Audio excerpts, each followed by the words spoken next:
네, 이동통신 시장의 패러다임은 이제 5G로 넘어갔습니다. 지난주에 개통을 했고 가입자가 이미 10만을 넘겼다고 하는데요. 네, 벌써부터 소비자들의 불만도 나오고 있습니다. 뭐가 문제인지 오늘 생활경제에서 자세히 짚어보겠습니다. 김현우 소장님, 네. 일단 5G가 잘 안 터진다는 불만이 나오고 있는 거죠? 네, 맞습니다. 제가 어제 친구랑 통화를 했는데요. 네. 이 친구의 전화가 잘 안 터지더라고요. 예. 제 전화기가 문제인가 싶었는데 보니까 얼마 전에 5G 휴대전화를 개통했다고 합니다. 네. 이렇게 통화가 안 되는 문제는 이 친구만의 문제가 아닌데요. 이 5G 신호가 잘 잡히지 않고 이렇게 신호가 잡히지 않게 되면 LTE망으로 전환되게 됩니다. 근데 5G에서 LTE로 전환될 때 통신이나 음성 데이터가 끊기는 경우가 종종 발생한다고 합니다. 네. 비싼 5G 요금제를 내고 있는데 LTE를 사용하는 것도 분통 터지죠. 그런데 LTE보다 못한 서비스에 이 소비자 불만이 속출하고 있다고 합니다. 친구분이 일부러 안 받은 건 아니죠? 그건 모르겠습니다. 요금제도 논란이 있던데 완전 무제한제가 무늬만 완전 무제한이다 뭐 이런 얘기했더라고요. 네, 그렇습니다. LG와 이 KT 요금제 약관을 보면요. 하루 사용량이 50GB 정도를 넘어서게 되면 이틀 네. 연속이 넘어서게 되면 이 데이터 사용량을 제한한다는 내용이 담겨 있었습니다. 네.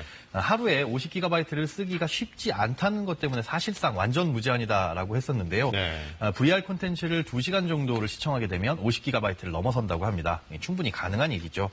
이에 KT는 속도 제한 이용 약관을 삭제하기로 했고요. LG U+는 아직 변경을 검토 중이다라고 밝혔습니다. 이 후기들 보니까 속았다 뭐 이런 얘기들도 있더라고요. 네. 근데 후회가 되면은 이 청약 철회를 할 수가 있나요? 네, 결론부터 말씀드리면 휴대폰도 계약 철회는 가능합니다. 보통 우리가 휴대전화를 살 때는 할부로 사게 되잖아요. 예. 이럴 땐 할부거래법을 적용받는데요. 계약서를 받은 날로부터 7일, 그리고 기기를 받은 날로부터 7일 이내에는 얼마든지 철회를 요구할 수가 있습니다.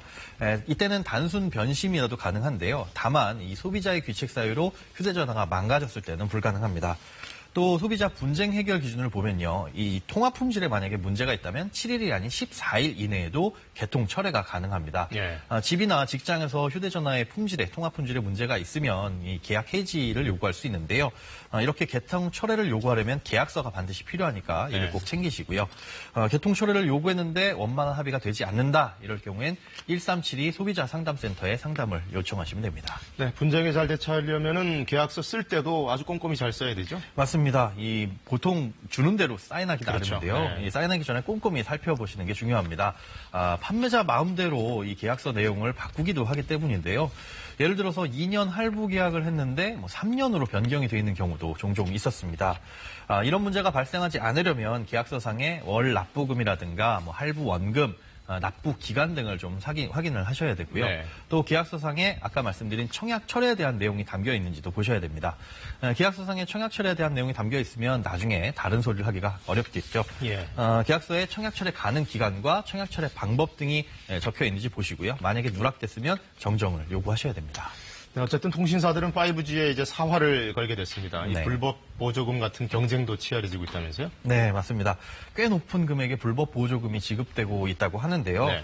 사실 이런 불법 보조금을 받아서 사시게 되면 소비자 입장에서는 당장에 현금을 받거나 아니면 나중에 할부금을 조금 깎아서 적용받을 수 있기 때문에 이익이라고 생각할 수도 있겠죠. 예. 그런데 이런 불법 보조금을 없애고 단통법을 시행한 이유를 조금 살펴보셔야 될 것 같습니다.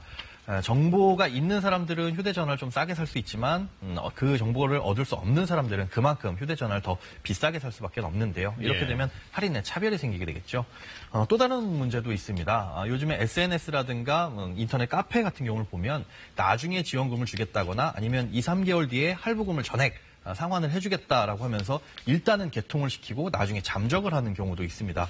이렇게 되면 휴대폰을 개통하는 사람들의 이제 피해가 발생을 하겠죠. 혹시 무조건 깎아준다거나 다른 곳보다 많은 금액을 깎아준다 이런 경우에는 일단 의심해 보시고 나중에 돈을 주겠다라고 한다면 그곳에서는 개통을 하시지 않는 것이 좋겠습니다. 네, 이 휴대폰 하나만 새로 바꿔도 기분이 좋아지잖아요. 예. 그런데 그게 오히려 기분을 망치는 일이 돼서는 안 되겠습니다. 오늘 말씀 잘 들었습니다. 네, 고맙습니다.